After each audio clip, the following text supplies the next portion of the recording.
this is where we had the activity. I was a wireless operator, and we used the Morse code. I'll bring out Lake Bogo. Lake.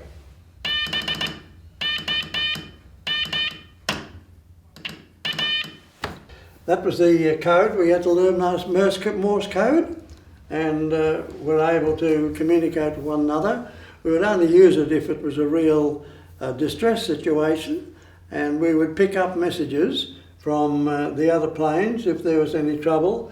We also had to send back weather reports. There were no weather reports prepared for us because nobody had thought ahead sufficiently to be able to work out how to get the reports back. So we would go to the target for the night, and if there was a bad storm brewing or something like that, we would give back to base the way the weather was locally, and so that they would build up some sort of pattern in their planning for the next part. Sometimes we would have a change of direction. We tried on one occasion when one of my best friends was blown out of the sky. We tried to redirect a plane that was coming and say it's dangerous in that area, don't come in, but it was so late, and that was over the harbour in Balikpapan that he was blown up. So the Morse code was used most of the time. We also had little radar units, and we were able to see and check on the lay of the land in terms of little islands and so on.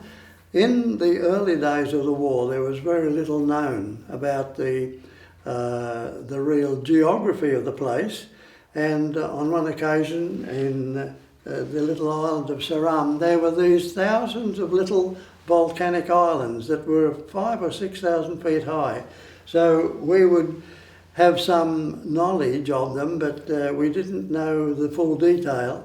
And on one occasion, one of our crews in the middle of the night just crashed into the middle of a little island that was there, and the radio, Australia All Over on the Sunday morning made the announcement, if anybody wants to go back to the funeral of the members of this particular crew, and they were all named, the Air Force has decided that they would send you back at their expense. And so they went back to Ambon Harbour, where the funeral was conducted.